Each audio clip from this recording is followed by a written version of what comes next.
Shalom Bapak Ibu Saudara. Oke, kita sama-sama mau tangkap apa yang menjadi pesan Tuhan buat kita semua. Saya Bapak Ibu Saudara. Pesan Tuhannya adalah gini, Tuhan sedang menuangkan minyak bagi kita. Sedang menuangkan apa? Minyak, ya. Ya. Apa maksudnya dari pesan Tuhan ini ya? Mestinya ini kan cocoknya kan buat nanti malam doa pengurapan Roh Kudus.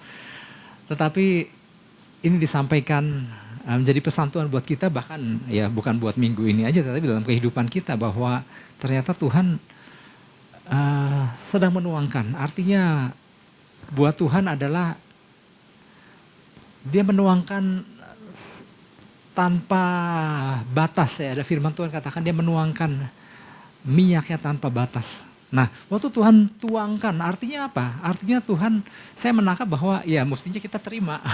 Mestinya kita jangan biarkan itu tercurah begitu aja tanpa ada yang menerimanya gitu. Ya. Tapi mari kita sama-sama teliti lebih lanjut apa yang menjadi maknanya. Kalau Tuhan menuangkan minyak terus tujuannya buat apa gitu. Mari Bapak Ibu Saudara kita baca sama-sama Mazmur, ini mendasari pesan Tuhan buat kita, Mazmur 20 ayat 6. Kita sama-sama membaca apa yang sudah terpampang di depan ini, 1, 2, 3. Sekarang aku tahu bahwa Tuhan memberi kemenangan kepada orang yang diurapinya dan menjawabnya dari sorganya yang kudus dengan kemenangan yang gilang gemilang oleh tangan kanannya. Katakan amin. Wow, ini bukan ayat ini sering kita perkatakan, tetapi waktu Tuhan kasih pesannya buat kita, dia sedang menuangkan minyaknya, ternyata ada tujuannya. Sekarang aku tahu, kata pemazmur, kata Daud, bahwa Tuhan memberikan kemenangan kepada orang yang diurapinya. Tuhan lagi menuangkan minyaknya untuk kasih kemenangan buat kita umatnya gitu. Nah bagian kita adalah, wah terima itu pengurapan itu. Kalau mau menang gitu, kurang lebih kan disimpulkannya seperti itu. Ya, ternyata melalui minyak yang kita terima dapat berdampak kepada kemenangan. Nah, kemenangan-kemenangan seperti apa? Nanti kita sama-sama belajar apa yang tertulis di dalam Mazmur ini. Ya, nah latar belakang Mazmur ini sebetulnya kan nyanyian pujian, ya, yang dinaikkan pemazmur ditujukan kepada Tuhan memohon kemenangan bagi raja. Ya, nah siapa raja yang dimaksud oleh pemazmur ini? Ya, dirinya sendiri yang adalah raja Daud ya. Dia menulis Mazmur itu sendiri. Tujuannya apa? Dia memohon kepada Tuhan untuk membantu dia mengatasi begitu banyak hal, begitu banyak perkara, begitu banyak persoalan. Ada musuh-musuh yang gak segan-segan menyerangnya dan lain-lain. Dan Daud minta sama Tuhan untuk kasih kemenangan. Daud sadar bahwa dia butuh Tuhan. Dan Daud sadar bahwa dia gak bisa mengandalkan dirinya. Dia punya kekuatan militer. Dia sadar dia gak bisa mengandalkan kekuatan militer, pasukannya. Ataupun dia seorang jago strategi. Dia gak bisa mengandalkan strategi yang dia miliki. Ya, dia tahu bahwa hanya Tuhan yang memberikan kemenangan. Katakan hanya Tuhan. Hanya Tuhan yang kasih kemenangan. Dan Daud sadar itu. Ya. Jadi tidak ada iman dalam diri Daud. Ya. Dia ada keyakinan bahwa jika ia berserah, menyerahkan segala perkara dan bergantung sama Tuhan, maka kemenangan adalah menjadi bagiannya, menjadi miliknya. Ya. Jadi Daud juga sadar bahwa Tuhan tahu apa yang menjadi kebutuhan dari setiap orang yang dekat dengan dia. Nah, kemenangan-kemenangan apa saja? Nah, dari Mazmur 20 ini kan ada ya kerinduan Daud untuk menang di dalam hal apa? Di ayat 1 ya yang paling bawahnya. Untuk pemimpin biduan Mazmur Daud, kiranya Tuhan menjawab engkau pada waktu kesesakan, ya. Kiranya nama Allah Yakub membentengi, dia perlu Tuhan bentengi dari segala serangan. Ayat 2-nya. Ayat selanjutnya. Kiranya dikirimkannya bantuan kepadamu dari tempat kudus dan disokongnya engkau dari Sion. Dia butuh bantuan, ya. Dia butuh pertolongan Tuhan. Ayat 3, kiranya diingatnya segala korban persembahanmu yang disukainya, korban bakaranmu. Selah, kita lompat ayat ke-5. Dia butuh apa? Kiranya diberikan kepadamu apa yang kau kehendaki dan dijadikannya berhasil. Apa yang kau rancangkan. Rasanya gini Bapak Ibu Saudara. Apa yang Daud rindukan, kemenangan-kemenangan yang dia percaya Tuhan. Dia datang memohon kemenangan sama Tuhan. Bukankah ini pula kan yang kita rindukan. Gitu, kita merindukan kemenangan-kemenangan terjadi dalam kehidupan kita. Katakan amin. Ya. Siapa yang mau kalah? Siapa yang mau menang? Oh semua, sama kita semua mau menang ya dalam hal apapun. Ya. Jadi hal yang sama ketika Tuhan memberikan pesannya kepada kita. Nah, kemenangan-kemenangan seperti yang tadi pemazmur yang Daud mohonkan kepada Tuhan. Ini biarlah menjadi bagian kita juga ya sebagai orang percaya. Ya, itulah sebabnya penting bagi kita untuk apa? Membangun prinsip-prinsip yang sama dengan apa yang ditulis oleh Daud dalam Mazmurnya itu. Ya, makanya ketika ini yang mendasari pesan Tuhan, Mazmur 20 ayat 7, biarlah ini jadi satu perikop ini kita belajar apa sih prinsip-prinsip yang dipahami sama Daud. Sehingga Daud mengalami apa? Kemenangan gitu. Nah, ini jadi pesan Tuhan buat kita, buat saya Bapak Ibu dan Saudara. Jadi ketika Tuhan memberikan pesannya, Tuhan sedang menuangkan minyak, bukan sekedar ya minyak gitu ya. Tetapi ternyata Tuhan mau, yuk terima. Karena itu akan membawa kita kepada kemenangan. Nah, ini menjadi pesan Tuhan bagi kita bahwa Tuhan sebagai pemberi kemenangan atas umatnya adalah sesuatu yang gak usah diragukan lagi. Jadi Tuhan pemberi kemenangan itu kita gak usah ragu. Karena dia memang yang pribadi yang memberikan kemenangan atas umatnya. Ya. Tinggal bagaimana gini, sikap kita di dalam menantikan atau mempersiapkan kemenangan yang Tuhan mau berikan. Nah, poinnya adalah kita nih, di bagian kita. Apa sikap kita di dalam menantikan atau mempersiapkan kemenangan yang Tuhan mau kasih itu. Ya. Kalau pesannya Tuhan kasih minyak, dia sedang mengalirkan minyak buat kita. Bukannya tanpa tujuan, ternyata Tuhan mau kasih kemenangan. Apapun masing-masing yang sedang kita gumulkan, Tuhan mau kasih kemenangan. Tapi kita mau belajar nih, sikap apa yang harus kita bangun. Ya. Ternyata melalui pesan ini Bapak Ibu Saudara, sebagaimana ayat dalam Mazmur ini katakan bahwa Tuhan memberikan kemenangan bagi orang yang diurapinya. Berarti ada pengurapan yang harus kita terima. Ya. Sebagaimana pesan yang Tuhan kasih tadi kan, Tuhan sedang menuangkan minyak bagi kita. Nah, Tuhan mau, ayo terima minyak atau pengurapan yang ia sedang tuangkan kepada kita. Dan jangan terbatas bahwa nanti malam ada minyak beneran akan dioleskan gitu ya. Bukan semata-mata itu, tetapi ada jalinan keterhubungan sama Tuhan gitu. Yang penting Pak Ishak lewat ada minyak gitu. Betul Tuhan bisa berkarya melalui hal itu, tetapi yang terpenting adalah gini, jalinan keterhubungan ya dengan sang sumber pengurapan itu loh, gitu maksudnya. Ya. Tuhan mau terima, istilahnya terima minyak pengurapan yang sedang ia tuangkan kepada kita. Jadi dari pihak Tuhan ia nggak segan-segan untuk menuangkan minyaknya, bahkan ada ayat dikatakan tanpa batas. Nah, seringkali Bapak Ibu Saudara, pengurapan Tuhan adalah sesuatu yang tidak terlalu dikejar oleh banyak orang percaya. Yang penting kan iman Pak, gitu ya. Sedangkan pengurapan kan sifatnya kan tambahan aja gitu. Padahal gini, menerima pengurapan adalah langkah iman. Menerima pengurapan adalah langkah iman yang perlu kita alami untuk menerima kemenangan dari Tuhan. Makanya Daud menuliskan salah satunya di sini kan rahasia kemenangannya kan. Dia sendiri juga baru menyadari, istilahnya dia baru menyadari kalau kita kembali ke ayat. Nah ini, sekarang aku tahu gitu. Sekarang aku tahu bahwa Tuhan memberi kemenangan kepada orang yang diurapinya. Dari segala hal yang pernah Daud coba, tindakan yang pernah dia lakukan, akhirnya tahu ada satu kunci. Sekarang aku tahu, now I know kata ya. That the Lord saved His anointed. Bahwa Tuhan memberikan kemenangan bagi orang yang diurapi ya. Kata save, bahwa Tuhan menyelamatkan orang yang diurapinya. Daud sendiri berkata, now I know, sekarang aku baru tahu. Ya. Nah kata tahu yang digunakan di sini adalah yada. Baru tahu setelah apa? Ada hubungan. Yada itu adalah kalau bahasa di perjanjian barunya kan kemarin hari Jumat waktu sampaikan Bu Muti kan ginosko kan. Tetapi di Ibraninya tuh yada. Ada keterhubungan, ada jalinan sekarang, baru tahu. Tuhan kasih kemenangan bagi orang yang diurapinya.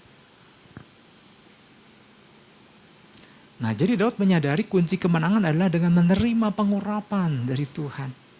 Nanti sebentar kita akan belajar, Pak, apa sih korelasinya menerima pengurapan kok jadi menang gitu ya. Apa kaitannya gitu. Nah, oleh sebab itu kita masuk di sini. Beberapa prinsip yang perlu kita pahami berkaitan dengan pesan Tuhan ini. Bahwa Tuhan memberi kemenangan bagi orang yang diurapinya. Ya, apa prinsipnya? Di antaranya gini, ada 2. Yang pertama adalah kemenangan bukan sekedar keinginan, namun hasil dari sebuah tindakan iman. Banyak orang ingin menang kok. Saya ingin menang. Tapi bukan cuma sekedar ingin gitu. Semua orang pasti ingin. Tetapi dari prinsip ini adalah gini, tapi kemenangan itu hasil dari sebuah tindakan iman. Ayatnya masih sama, sekarang aku tahu bahwa Tuhan memberi kemenangan kepada orang yang diurapinya. Ya, jadi adalah wajar Bapak Ibu Saudara bahwa semua orang memiliki keinginan atau kerinduan untuk mengalami kemenangan dalam hal apa aja. Masing-masing kita punya tantangan sendiri-sendiri, masing-masing kita ingin menang di bidang yang kita sedang gumulkan, ya. Seperti pemazmur tadi, seperti Daud tadi sebagai seorang raja, dia juga banyak pergumulan, ada serangan musuh, ada berbagai hal, problema yang dihadapi dan dia juga ingin menang, ya. Makanya dia bilang minta benteng perlindungan dari Tuhan. Tuhan kiranya menjawab aku di masa kesesakanku. Aku rindu bantuan dari tempat tinggi dari sorga. Ya. Dan Daud juga rindu keberhasilan dalam apa yang aku rancangkan ini. Gitu. Ya, jadi sama. Daud juga punya pergumulan, kita punya pergumulan. Daud ingin menang, kita juga sama ingin menang. Ya. Nah, namun seperti yang tadi disampaikan bahwa kemenangan itu bukan sekedar keinginan. Tapi hasil dari tindakan iman. Jadi pertama-tama kita harus memahami terlebih dahulu apa yang disebut kemenangan. Ya. Nah, kita harus kembali lagi ke basic nih. Kemenangan, apa sih kemenangan? Ya. Seringkali kita sebagai orang percaya sangat sempit sekali di dalam memahami yang namanya kemenangan. Kemenangan seringkali dipahami hanya sebagai hal-hal yang bersifat lahiriah aja. Banyak orang percaya memiliki pandangan bahwa kemenangan itu hal-hal jasmani. Misalnya lolos dari menghadapi kesulitan. Wah, itu menang. Ya. Terus apa lagi? Mengalami terobosan. Wah, mengalami terobosan Pak, ini luar biasa. Nah, itu menang katanya. Betul, nggak salah. Tetapi kemenangan itu sebatas yang kayak begitu-begitu. Sembuh dari sakit. Menang nggak? Menang. Ya. Apalagi? Ya, meraih sesuatu yang baik di masa depan. Nah, memang betul Bapak Ibu Saudara bahwa merindukan terjadinya hal-hal tadi itu bukan sesuatu yang salah. Semua orang rindu ngalami itu. Nah, tapi kemenangan tuh bukan cuman hal-hal yang tadi aja, hal-hal yang sifatnya lahiriah aja. Betul, kita semua rindu ngalami hal-hal tadi. Ya.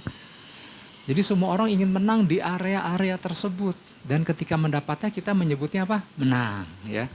Tapi makna kemenangan bagi setiap orang percaya enggak hanya terbatas pada hal-hal yang keberhasilan di dalam melewati kesulitan-kesulitan tadi aja. Ya. Nah, tetapi gini, kemenangan penting yang perlu kita pahami. Nah, ini nih. Kemenangan itu bukan soal lahiriah, tapi gini. Kemenangan yang perlu kita pahami adalah saat kita memahami apa yang Tuhan ingin untuk kita lakukan. Dan kemudian mentaati setiap arahan dan pimpinan Tuhan dalam setiap langkah yang kita ambil. Kalau kita berhasil di situ, kita menang. Dan itu akan membawa kita kepada kemenangan-kemenangan tadi. Oke, saya ulangi. Kemenangan yang perlu kita pahami adalah saat kita memahami apa yang Tuhan ingin untuk kita lakukan. Waktu kita paham apa yang Tuhan ingin kita lakukan dan kemudian mentaati setiap arahan dan pimpinan Tuhan dalam setiap langkah yang kita ambil, itu menang. Nah, ini yang seringkali nggak dipahami. Pengennya menang yang tadi, sembuh, terobosan, gini. Nggak salah karena semua orang pengen itu. Tapi ternyata gini, kita harus menang dulu di dalam hal yang tadi. Ngerti nggak Tuhan maunya apa? Dan waktu kita ngerti Tuhan maunya apa, terus kita lakukan dalam ketaatan. Kita tuh udah menang di situ. Dan kemenangan itu akan membawa kita kepada hal-hal kemenangan-kemenangan yang tadi. Jadi waktu Tuhan menuangkan minyak buat kita, ngerti nggak maksudnya apa gitu. Kalau kita ngerti, ambil langkah iman, terima pengurapan itu. Waktu kita taat menerima pengurapan itu akan membawa kita kepada kemenangan-kemenangan yang tadi yang kita inginkan tadi. Kembali kepada hal pengurapan. Mengapa ketaatan untuk memperoleh pengurapan adalah hal yang penting untuk memperoleh kemenangan. Kita ambil contoh Daud. Tuhan kan telah pilih Daud nih untuk suatu hari kelak, ini waktu dia belum jadi raja. Tuhan kan pilih Daud untuk suatu hari kelak dia akan menjadi raja atas bangsa Israel. Pada saat itu rajanya buat bangsa Israel kan Saul. Ya. Nah,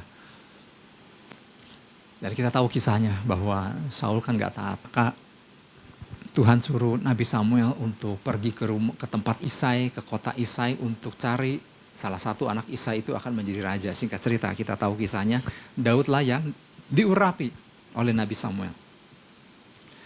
Nah, Daud kan punya tugas dalam kesehariannya kan, dia jadi apa? Dia berada di padang rumput, gembalakan kambing domba punya ayahnya. Dari padang rumput ke istana itu benar-benar ngimpi lah, ya. Seorang penggembala kambing domba adalah rakyat biasa gitu. Dan gak mungkin lah bisa masuk istana itu sesuatu yang boleh dikatakan gak mungkin punya. Ya, karena di istana itu hanya orang-orang tertentu aja yang bisa masuk. Jadi waktu Tuhan mengurapi Daud untuk suatu hari kelak menjadi raja, itu gimana caranya gak kebayang. Ya. Jadi Daud adalah rakyat biasa, sedangkan yang di istana adalah orang-orang tertentu. Jadi untuk bisa masuk kerajaan tuh sangat gak kepikir lah, ya, sangat gak masuk akal. Nah sekarang bagaimana membawa Daud masuk ke wilayah istana? Jawabannya adalah melalui pengurapan. Wah gimana caranya nih? Apa hubungannya pengurapan bisa membawa Daud untuk yang tadinya begitu jauh dari istana. Tapi waktu Tuhan memilih Daud untuk suatu hari kelak menjadi raja. Nah Daud tuh mulai dibawa mendekat ke wilayah istana. Oke, kita buka 1 Samuel 16 ayat 13. Di situ dikatakan kan Samuel kan, Nabi Samuel. Samuel mengambil tabung tanduk yang berisi minyak itu dan mengurapi Daud di tengah-tengah saudara-saudaranya. Sejak hari itu dan seterusnya, berkuasalah roh Tuhan atas Daud. Lalu berangkatlah Samuel menuju Rama. Pulang maksudnya Samuel setelah mengurapi Daud. Tapi sejak diurapi Daud, di situ dikatakan, sejak hari itu dan seterusnya berkuasalah roh Tuhan atas Daud. Itu di 1 Samuel 16 ayat berapa? 13. Lalu 1 Samuel 16 ayat 14. Tetapi roh Tuhan telah mundur daripada Saul. Jadi langsung di ayat selanjutnya, di istana, tadi kan di luar, di tempatnya keluarga Daud, di kotanya. Tapi satu ayat kemudian, ada sesuatu terjadi di istana. Tapi roh Tuhan telah mundur daripada Saul dan sekarang ia diganggu oleh roh jahat yang daripada Tuhan. Ya ini sebetulnya pernah dijelaskan ya, bukan Tuhan kasih roh jahat, Tuhan izinkan roh jahat untuk mengganggu Saul. Nah, Saul terganggu dengan adanya roh jahat itu karena roh Tuhan udah undur daripada dia. Maka ayat 15, coba kita buka ayat 15. Lalu berkatalah hamba-hamba Saul kepadanya, ketahuilah roh jahat yang daripada Allah mengganggu engkau. Oh ayat selanjutnya. Nah, baiklah Tuanku menitahkan hamba-hambamu yang di depanmu ini hamba-hamba Saul ya. Baiklah Tuhan menitahkan hamba-hambamu yang di depanmu untuk mencari seorang yang pandai main kecapi. Apabila roh jahat yang daripada Allah itu hingga padamu, haruslah ia main kecapi, maka engkau merasa nyaman. Maka dicarilah orang yang punya pengurapan. Karena gak semua orang main kecapi roh jahat keluar. Makanya dipilih siapa? Daud. Ayat 17 coba. Berkatalah Saul kepada hamba-hambanya itu, carilah bagiku seorang yang dapat main kecapi dengan baik dan bawalah ia kepadaku. Nah, saya lagi mau cari nih. Ada ya, selanjutnya coba 18 selanjutnya. Nah, gini. Lalu jawab salah seorang hamba itu, katanya, sesungguhnya aku telah melihat salah seorang anak laki-laki Isai. Satu kota nih, cari orang yang bisa main kecapi, yang bisa mengusir roh jahat. Banyak gak? Ada satu anak muda. Lalu jawab salah seorang hamba itu, sesungguhnya aku telah melihat salah seorang anak laki-laki Isai orang Bethlehem itu, yang pandai main kecapi, seorang pahlawan yang gagah perkasa, seorang prajurit yang pandai bicara, elok perawakannya, dan Tuhan menyertai dia. Maka setelah itu dipanggilnya Daud untuk dibawa ke istana, main kecapi di depan Saul, dan waktu Daud memainkan kecapi, Saul merasa nyaman karena roh jahat itu undur waktu Daud main kecapi. Dahsyat sekali, ada pengurapan Tuhan. Dan pengurapan yang dia terima bukan semata-mata waktu Nabi Samuel. Secara resmi memang Nabi Samuel menuangkan minyak atasnya, tetapi secara kehidupan sehari-hari Daud tuh punya jalinan hubungan sama Tuhan waktu dia mengembalakan kambing domba yang gak banyak itu. Dan gak banyak, dan hanya Saul, dan hanya Daud yang diketemukan, yang diketahui oleh hamba-hamba Saul bahwa ini anak. Ada pengurapan, Tuhan menyertai dia. Ini yang membawa Daud mulai masuk, sering bolak-balik ke istana. Pengurapan yang dia miliki. Jadi kalau ditanya, Pak, apa hubungan sih orang diurapi dengan Tuhan membawa kemenangan, Tuhan membawa kepada perkara-perkara yang lebih luas. Ini kaitannya tadi, kisah tadi, Daud tadi. Seorang anak yang tidak diperhitungkan keluarganya menggembalakan kambing domba, sedangkan anak yang diperhitungkan adalah jadi pegawai negeri, tentara-tentara di Israel. Tetapi apa? Pengurapan itu yang membawa dia kepada rencana Tuhan. Dari sini kita bisa melihat bahwa apa yang membawa Daud mengalami kemenangan di bagian awal perjalanan hidupnya, di mana ia dikenal oleh raja dan dipilih sebagai anak muda yang pandai memainkan kecapi. Jawabannya adalah pengurapan Tuhan. Kisah lain di Alkitab. Ada satu kisah yang gak asing nih, yang kita sering bahas ini, ketika bangsa Israel menang atas kota Jericho kan. Bayangkan kota Jericho yang terkenal dengan berbenteng tinggi, tebal, ya, bisa roboh sedemikian rupa. Lalu kalau kita ditanya, bagian mana? Pertanyaannya gini. Kalau kita diingatkan tentang kisah bangsa Israel mengatasi kota Jericho, kalau ditanya, bagian mana yang menang di dalam peristiwa Jericho? Ya robohnya kota Jericho kan. Seringnya kita kalau ditanya, kalau disebut Israel menang atas Jericho itu di bagian mananya? Di bagian ketika tembok itu roboh kan. Dan bangsa Israel menaklukkan kota Jericho, menang gitu kan. Padahal kemenangan bukan sekedar tembok Jericho roboh. Nah makanya ini kan cara pandang kita harus, mindset kita akan dirubah, diselaraskan. Bahwa kemenangan yang terjadi adalah ketika Joshua datang sama Tuhan. Joshua adalah seorang yang dipenuhi roh Allah. Joshua adalah seorang yang diurapi. Ingat waktu kriteria pemilihan Joshua menggantikan Musa karena dia adalah seorang yang dipenuhi roh Tuhan. Diawali waktu Joshua datang sama Tuhan, panglima bala tentara sorgawi. Dan di situ Tuhan berbicara sama Joshua, bikin strategi, formasi, kelilingi tembok itu 1 hari 1 kali. Hari kedua, hari ketiga, sampai hari ke-7 kau kelilingi, di hari ke-7 kelilingi 7 kali. Dan pada keliling yang 7 mulai sorak-sorai dan lain-lain. Nah, sebetulnya yang disebut kemenangan adalah ketika Joshua di dalam pengurapan menangkap maksud Tuhan. Dan ini membuahkan kemenangan jasmani, kemenangan lahir ya waktu tembok itu roboh. Jadi kalau ditanya apa hubungannya sih pengurapan dengan kemenangan? Nah, lewat pengurapan yang dimiliki Joshua, dia datang sama Tuhan, dia nangkep. Tuhan maunya apa? Harus baris, bikin formasi, kelilingi. Tanpa pengurapan, nggak nangkep itu. Tanpa pengurapan itu, Joshua mungkin hanya akan berkata sama anak-anak buahnya, gimana cara kita runtuhkan itu tembok Jeriko? Didobrak, Pak. Pakai panah, bikin tangga, bikin itu. Maka semua tindakan-tindakan itu akan dicoba-coba nih. Ya udah kita coba dobrak aja. Kita coba bangun tangga aja naik ke atas. Tapi waktu pengurapan Tuhan ada pada Joshua dan waktu dia terhubung sama Tuhan. Ternyata ada satu strategi. Ini kemenangan. Tuhan memberikan kemenangan bagi orang-orang yang diurapi. Bukan yang semata-mata temboknya roboh, tapi yang di sini Tuhan memberikan kemenangan bagi orang diurapi.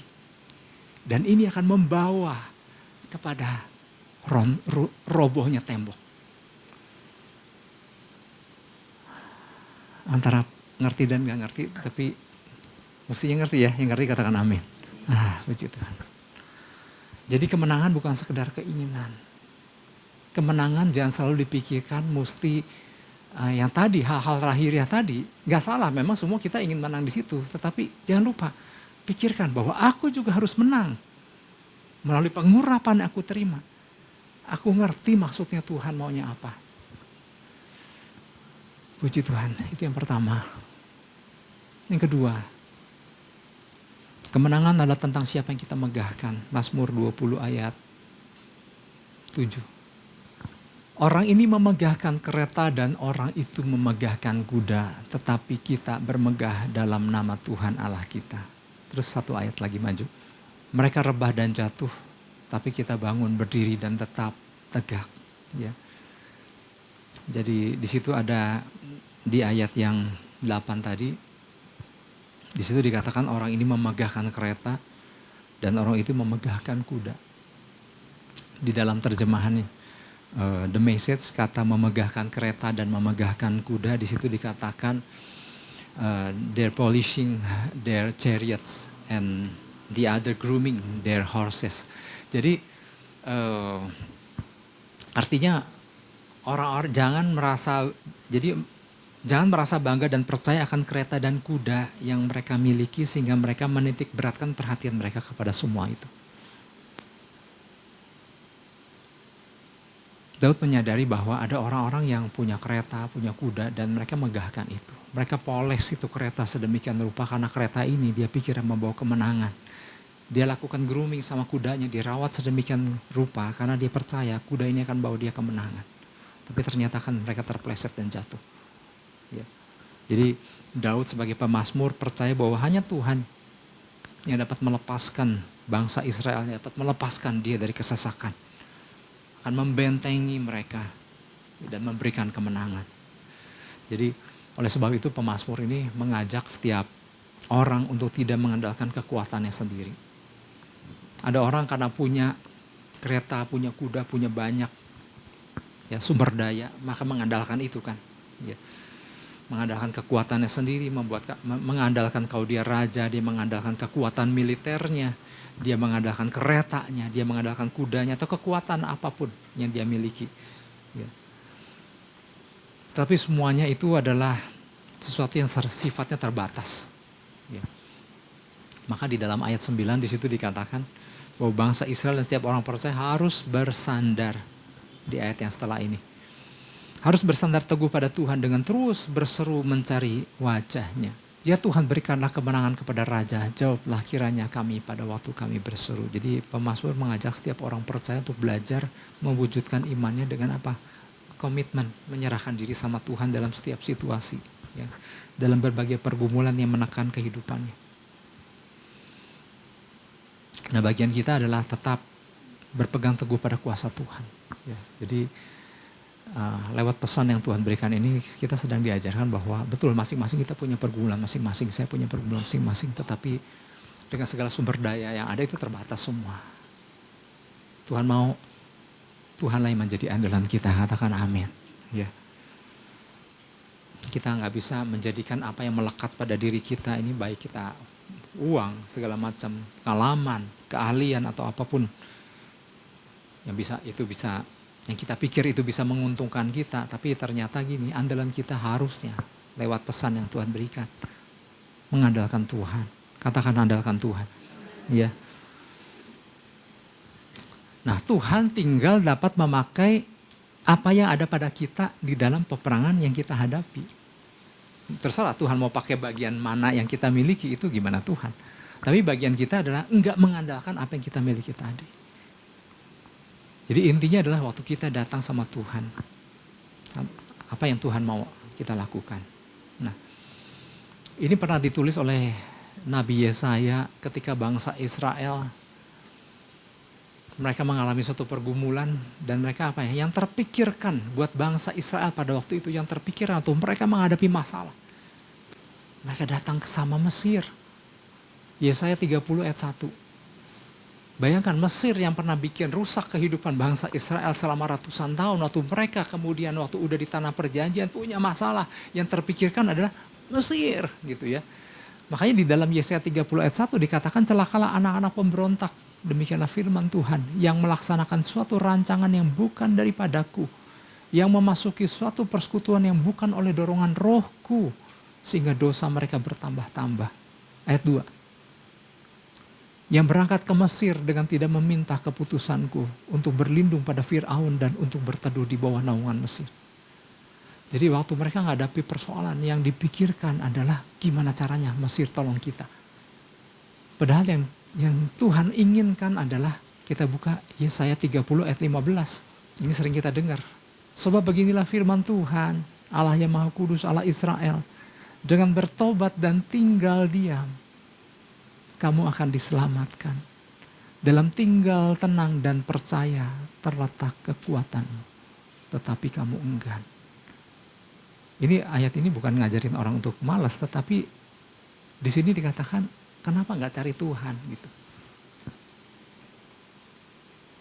Dengan bertobat dan tinggal diam, kita mengintrospeksi. Oh iya nih, apa yang selama ini aku lakukan mungkin bukan maunya Tuhan gitu ya. Dengan bertobat dan tinggal diam, kamu akan diselamatkan. Dalam tinggal tenang dan percaya terletak kekuatan. Artinya Tuhan mau yang pertama-tama kita lakukan, datang sama Tuhan. Duduk diam di hadiratnya. Apa sih yang Tuhan inginkan? Gitu. Karena buat Tuhan memberikan kemenangan adalah bukan perkara sulit. Yang ngerti katakan amin. Yang Tuhan inginkan adalah gimana sikap kita, ngandalin Tuhan atau enggak gitu ya. Saya mau tutup dengan satu kisah yang pernah dialami oleh Daud.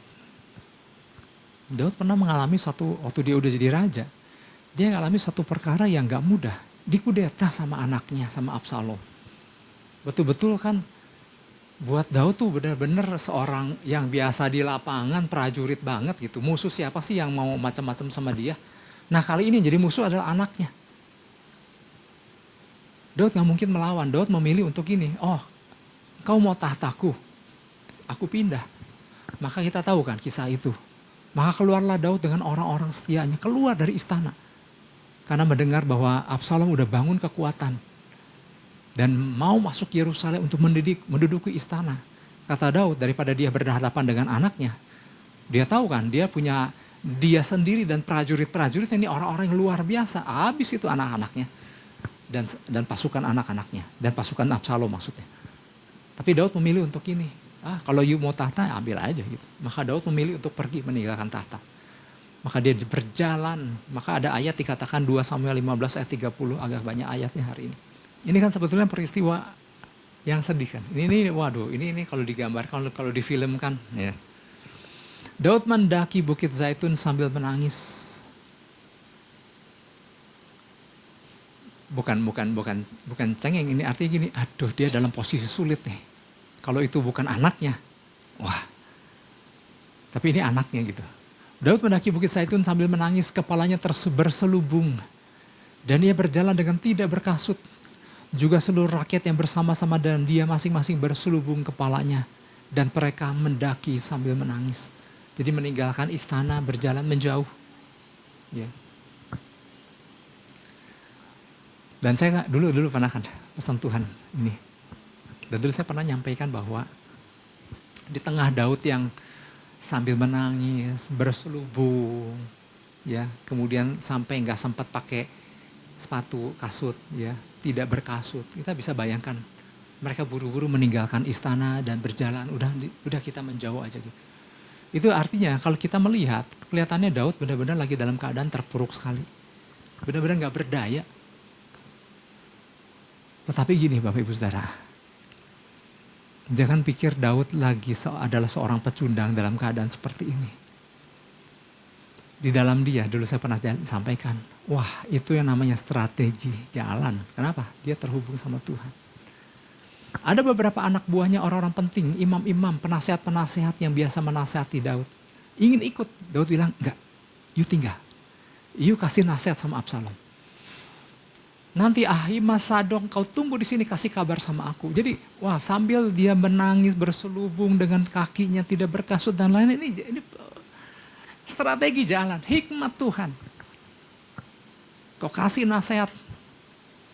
Jangan sampai Ahitofel yang kasih nasihat. Engkau yang kasih nasihat. Dan di situ Daud berdoa, Tuhan gagalkan nasihat Ahitofel. Ahitofel adalah penasehat Daud selama itu dan dia tahu Ahitofel udah berpihak kepada Absalom. Dan nasihat Ahitofel, saking luar biasanya Ahitofel, perkataannya udah kayak perkataan Tuhan. Makanya Daud berdoa sama Tuhan, Tuhan gagalkan nasihat Ahitofel. Itu wow. Kelihatannya dari luar seperti seorang yang kalah, tetapi dia mengatur strategi sedemikian rupa. Sehingga betul.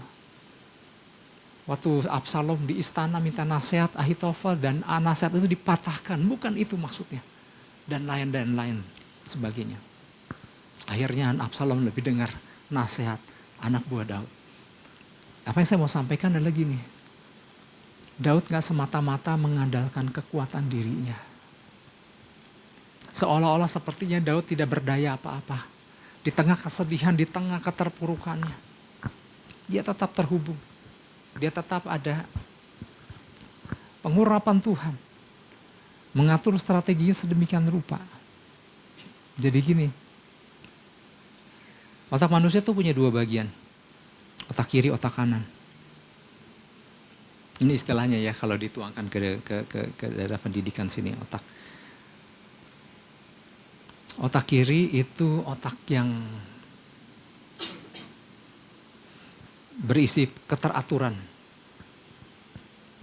pemikir, logika, sistematis, ya, angka, 1+1 sama dengan 2, analisa, matematis, fakta, itu otak kiri.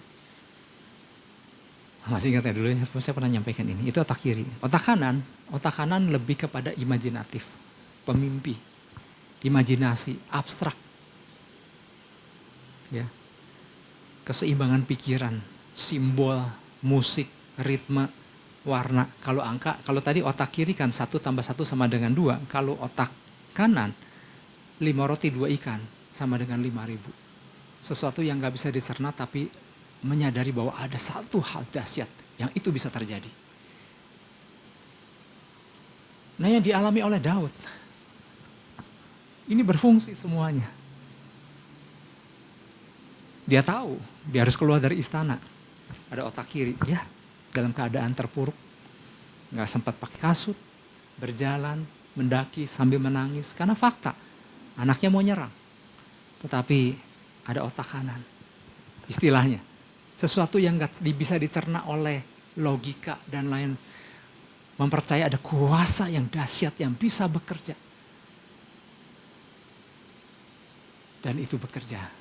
Dan itu ya berfungsi dalam kehidupan Daud. Artinya Bapak Ibu Saudara, ada orang yang hidupnya cuma bergantung hanya dengan 1+1 sama dengan 2. Tapi percayalah Bapak Ibu Saudara, pengurapan dari Tuhan, kuasa Tuhan itu gak bisa dicerna sama yang tadi 1+1 sama dengan 2. Tapi ada sesuatu yang gak bisa, yang hal yang dahsyat, yang imajinatif, bukan imajinatif sepertinya sesuatu yang bohong, enggak, sesuatu yang terjadi tetapi yang enggak bisa terpikirkan 5 roti tambah 2 ikan. Bisa kasih makan 5.000 orang. Tetap ada pada Daud di bagian ini. Logika jalan, tetapi kuasa Tuhan bekerja dalam kehidupan Daud. Kenapa? Dia tahu ada pengurapan.